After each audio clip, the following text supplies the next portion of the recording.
asalaamaaleykum ñu ngi leen di nuyu di leen ziar di leen béggee bu baax a baax on se retrouve encore une fois sur votre chaîne A2S Pro avec un immense plaisir continuez leen di abonné ngeen bës cloche de notification bi su ko defee bépp vidéo bu ñu dugal ngeen mën ko am à temps réel bu leen fàtte di like vidéo bi maanaam di ko aimé di bës ci pouce bi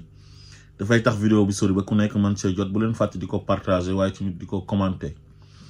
tey dañuy wax ci Oustaz Makhtar Sarr Oustaz Makhtar Sarr nag dafa nekk koo xam ne comme ni ma koy yàgg di waxee rek ci vidéo yi nga xam ne daan naa ko def di ko tontu c'est une personne boo xam ne dafa yëg boppam maanaam il est hautain il est suffisant xam nga tey nit mën nga nekk ci réew di wax sa xalaat mais dafa am nu ñu war a waxee xalaat bi maanaam xalaat bi soo koy wax warul ànd ak arrogance warul ànd ak tamit nga jàpp ne tu détiens le monopole de la vérité mook dof boobu ñoo yem Abdou Karim Gueye moo tax man safuñ ma quoi parce que man à chaque fois lépp lu yàlla digle ci alxuraan wala yonent bi digle ko man damay def sama këmtalaay kàttan pour respecter ko rawatina koo xam ne nag nee na moom oustaz la yàlla bi muy wax ak yonent bi daf na ko ud'u ila sabili rabbika bil hikmati wal maw'izati al hasana ooteel ci sa yoonu borom ci sagesse ak waraate boo xam ne waraate bu rafet lay nekk maanaam bu ànd ak yar ak teggin mais Makhtar Sarr day wax xalaatam ci réew mi mel ni moom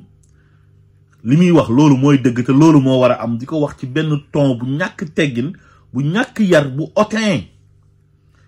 loolu indiscipline rek la nit da ngay yaru mënoon nag di jàngale ba pare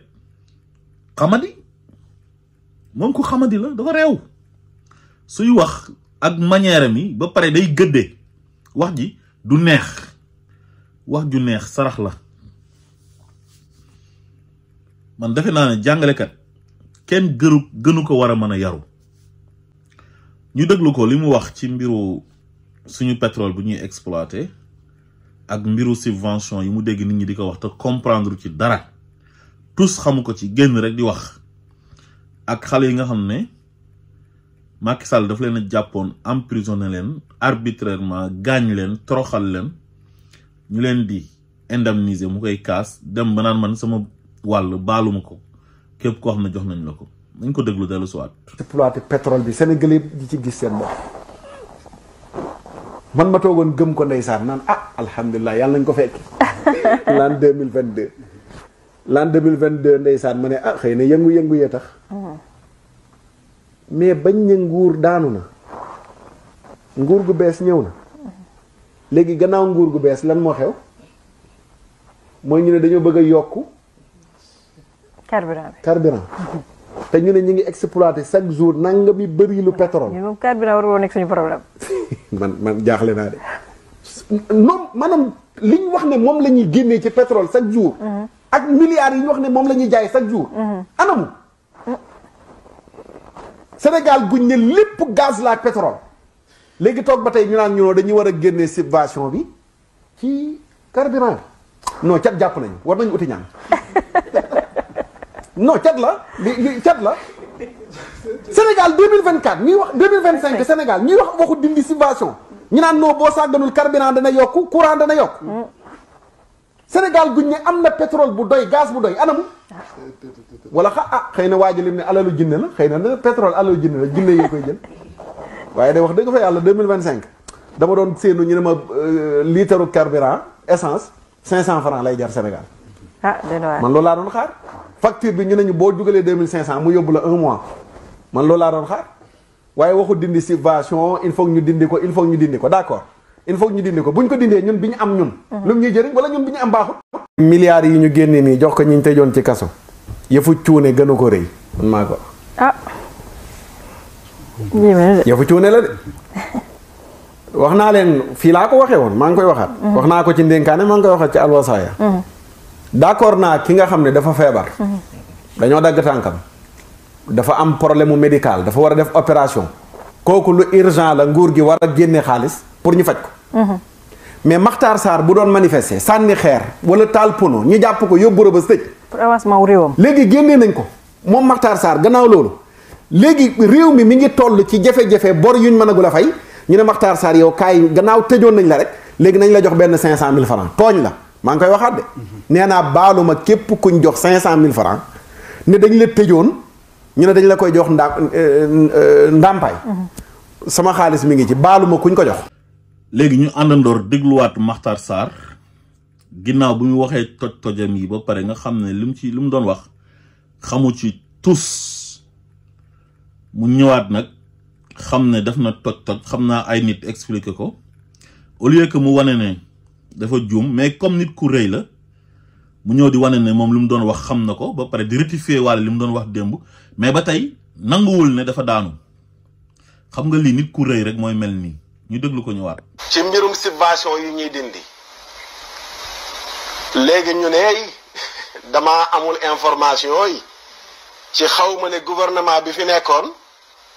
dafa joxe ay contrat ci pétrole bi ni mu ko defee baaxul ba Sénégal 10% la ci am ñu ne man awma information yi man. ban rapport loolu am ak subvention bi. maanaam man awma information yi ci loolu subvention yi ndeysaan Adja Lius laay pay wax leen waaye Makhtar Sarr amul information ci subvention yu ñu dindi. ku mën a gëstu nga. ku xamul. man bu fekkee man maa ngi Sénégal man Makhtar Sarr. di déglu rajo lay pay nii may toog ak moom muy def revue de presse. ma ciy commentaire. Adja Lius a ngi ñuy toog jamono yi Seyda Zeyna Fall ba tey. man yëguma ne pétrole bi niñ ko négocier baaxul non kon ma dama nekkoon beneen planète mais nekku moon Sénégal. sama wax ne man ñun xanaa cata ñu jàpp ba Sénégal ñuy waxu dindi subvention ci réew mu ñaan moo ëpp pétrole ci àdduna bi wala bokk na ci réew yi ëpp pétrole ci àdduna bi ñu toog ba tey ñuy waxu dindi subvention sama wax jooju lan la jotee ak xam naa ne niñ négocier contrat yi baax naam baaxul. xam nga dafa am vidéo yu ma ko doon defal ci jamono yële maa ngi ko si doon wax ma ne ko yàlla dafa wax ci alxuraan mu ne wala taxfu maa laysa laka bihi ilm nit lépp loo xam ne dañ ciy wax te amoo ci xam-xam dañ ciy noppi yàlla waxaat ne fasalu ahla zikri in kuntum la taalamun laaj leen ñi nga xamante ni ñoom ñoo xam ci wàllu wi ngeen war a wax wala bi nga soxla information su fekkee yow xamoo moo xam bépp domaine nag xam nga waa ji lan mooy problème am te yàgg naa ko wax waa ji dafa rëy dafa kibru xam nga rëy gi lan moo koy wane mooy comme Ousmane Sonko dafa nekk koo xam ne phénomène la am ñu koy ooyee mu jaddit xam naa ne lu ko naqari la nag léegi mu am ay moromu ustaasam yoo xam ne ñoo ko ëpp xam-xam mag ko dàq ko jàng dem adhéré wu ci benn kuréel gu ñuy tuddee Modab ñu bari gis ci seen bopp ci ay doomi daara te moom mu nekk doomi daara léegi nag moom muy wane ne moom nekkul nit koo xam dañ koy tënk dafa war a nekk nit ku am liberté du bokk ci benn kuréel du ànd ak benn politicien te moom comme temps yi Ablaye Wade ci la commencé di wax Seneweb di wax xalaatam ci réew mi ba Ablaye Wade daanu Macky Sall ñëw mu continuer di wax xalaatam léegi Ousmane Sonko ñëw nekk politicien boo xam ne ni ñu ko bëggee mësuñ ko bëggee politicien li mu jaral nit ñi ay nit politicien mësu leen ko jaral bi Sénégal nekkee Sénégal ba léegi nag loolu zalika fadlullahi yuuti man yasha wallahu zul fadlil azim innal fadla bi yadillah yuuti man yasha wallahu zul fadlil azim moom classam gi nanguwuñ ko moo tax dañuy siisu léegi nag il veut coûte que coûte montrer aux Sénégalais que moom amul faiblesse Ousmane Sonko te ñu bëri dañoo am faiblesse Ousmane Sonko lu moom ñoom loolu lañ jàpp de loolu la ñuy wax pour ñoom nit ñi dañoo am faiblesse Ousmane Sonko te pourtant Ousmane Sonko nit ñi dëgg lañ ànd ak moom dëgg mooy njëkk te mooy mujj nee naa leen yàlla bi muy wàccee alxuraan sax daf ne moom daf ko wàccee ci dëgg wa bil xaqi anzalnaahu wa bil xaqi nazal yàllaa ko waxal boppam waa léegi Ousmane Sonko ñëw oote dëgg ay nit adhéré wu ci gis ci seen bopp ànd ak Ousmane Sonko yow rëy rek jàpp la nga ne man bokkuma ci am nga droit ñàkk see bopp loolu nangul nañ la ko mais yaa war a wax yaa ñu saf bu mu la tax a wax loo xamut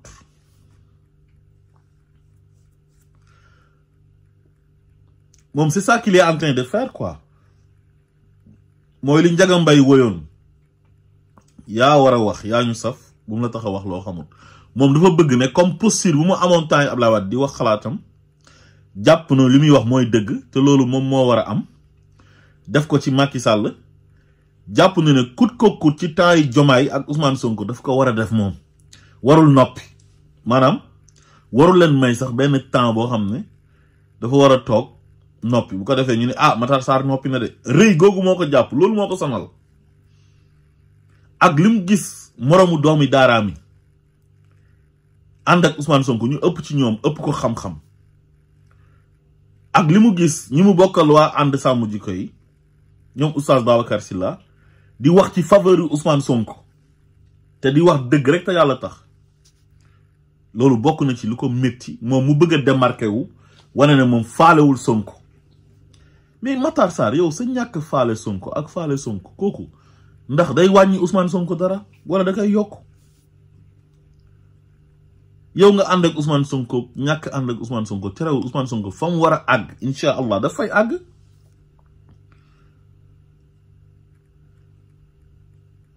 tax nga toog ci télé bi di raconter des bêtises di n'importe quoi di wax loo xam ne amoo ci benn xam-xam toog naan dañuy dindi subvention bi bu ñu defoon ci pétrole bi ak gaz bi te ñun ñu ngi nii di exploiter pétrole ak gaz essence mu ngi gën a yokku foogoon naa ne essence dina jar litre téeméer far sax ñu ne dañuy dindi subvention bi yow kan moo la wax subvention boobu la ñuy dindi yow nit di nga ñàkk pétrole subventionné gasoil ak essence ak gaz dem ba am ko di dindi subvention bi ba pare naan dégg naa ne jaay nañ ci ay milliards léegi ana milliards yu ñu ci jaay kon déjà yow da nga bëgg a accuser ñi fi nekk ne de comme ñi leen jiitu woon li ñu doon def ñoom loolu la ñuy def maanaam dañoo jaay xaalisu pétrole bi ba pare lekk ko xam nga ne loolu boo ko waxee waxoo dëgg moom xamul sax ba tey ne pétrole bi maanaam ni ñu ko négocier contrat yi baaxul ba pare après xam naa si la ko ay nit yeddee mu ñëw nag di rectifier wu naan man mën naa bañ a xam wala mën naa ñàkk a xam ne contrat yi ni ñu ko négocier baaxul xamoo ko woon xamoo ci woon dara da nga bëggoon a critiquer pour critiquer rek boo ko xamoon doo ko wax contrat yi Macky Sall moo ko négocier négociation bu bon bàyyi ko fi ñu am ci 10% jaay nañ ci 595 milliards waaye ñun luñ ci am du bëri 75 milliards dañ ci am jàpp 80 milliards bi ko gars yi calculer loolu lan moo ko waral li ko waral mooy négociation bu bon bi Macky Sall négocier contrat yi parce que société bi nga xamante ni moom mooy exploiter pétrole bi muy def exploration beeg ak exploitation bi yépp xaalisam la ci def parce que pour ñu jox la marché boobu noonu il faut que société bi financièrement mu am ay moyens pour mën a def exploration bi ak exploitation bi waaye ça dépend ci négociation bi bu fekkee réew ma ay njir yu am fulla ñoo fa nekk pour def négociation bu baax boo xam ne dina leen arranger fekk ñoom amuñ doole comme Sénégal su boobaa Sénégal dina ci mën a jëriñu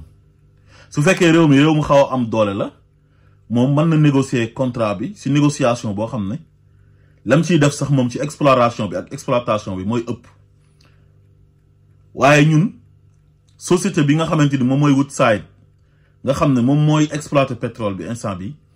lim ci def ci alalam dafa bëri te loolu dañ ko koy delloo après parce que amuñu woon moyens yi ñun ba pare 10% lañ ci am 10% dafa nekk dara soo xamul da ngay laajte ñu wax la mais xamoo ba pare di jaay rëy làmmiñ ak di jaay otin bëgg a manipuler di jaxase xelu nit ñi te tegoo ko fenn si lu dul ñàkk xam soo amul xam-xam ci mbir da ngay noppi wala nga laajte soo si bëggee wax ñu waxal la waaye bëgg rek di wan Sénégalais yi ne man nitu dëgg laa damay wax dëgg damaa dëgg même boo koy wax da nga koy wax ci respect dans le respect ci yar ak teggin mais di ko wax ci benn ton bu indiscipliné di yuuxu mel ni yow sa dëgg rek mooy dëgg ci Sénégal mel ni yow tu détiens le monopole de la vérité nit da ngay oyof mais yëg sa bopp baaxul te loolu moo la dal jàngalekat dafay modeste rawatina ak jàngalekatu diine jàngalekat dafay humble rawatina ak jàngalekatu diine yonent bi lan la ko yàlla tàggee wa innaka la ala xuluqin azim sa jikko yi dafa màgg yonent bi bi muy ñëw lan la wax innama bu'istu li utammima makarimal axlaq te jikko yu rafet yooyu noonu oyof daf cee bokk rëy baaxul dafa xaram julit du rëy te yow loolu moo la dal en tant que jàngalkatu diine il faut nga wàccee sa bopp kenn waxu la nga ànd ak Ousmane Sonko bëggul nga ànd ak moom soxlawul nga ànd ak moom lijjanti wu la calculer wu la ce genre gii bu fekkoon ñoom rek la Ousmane Sonko ku noonu mu ngi ci kaso ba léegi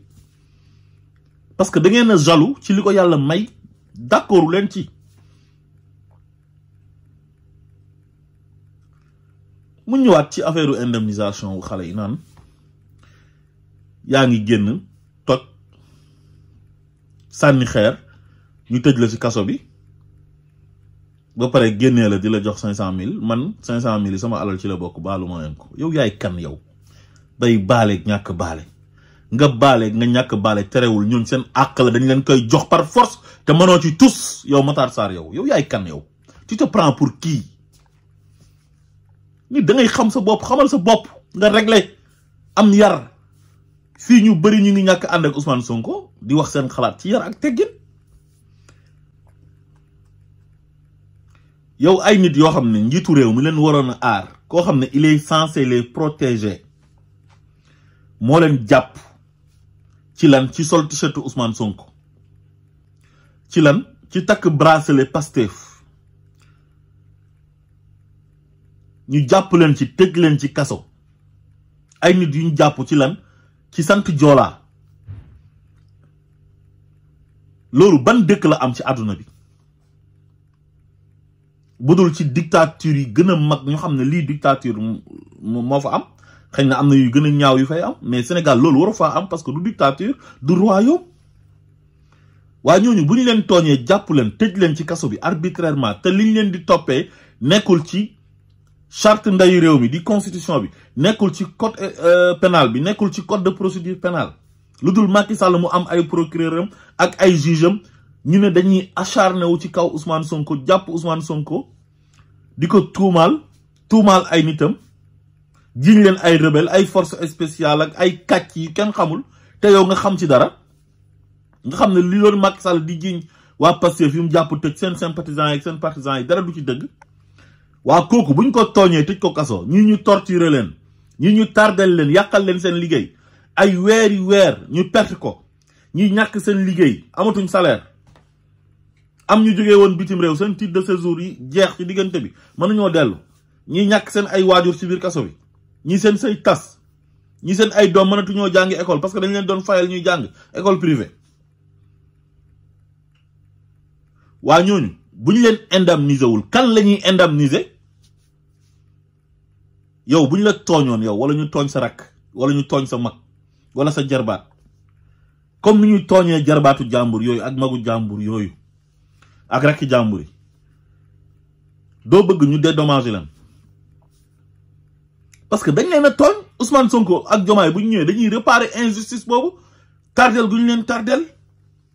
tooñ gi ñu leen tooñ te loolu l'islam santaane na ko jàngalekatu diine dina gis nit kuy tooñ wala mu gis nit koo xam ne dañ kaa tooñ ñu ñëw di ko indemniser nga ne non kenn waru ko indemniser nit kañ buñ ko tooñee dafa am àq buñ ko ameel dañ ko koy jox parce que dañ leen a tooñ yow mën ngaa wax ne yow nit amul droit am lu ko naqari génn na day manifester yow loolu war nga xam mën a wax yow dans un état de droit ku am lu la naqari dañuy génn manifester ko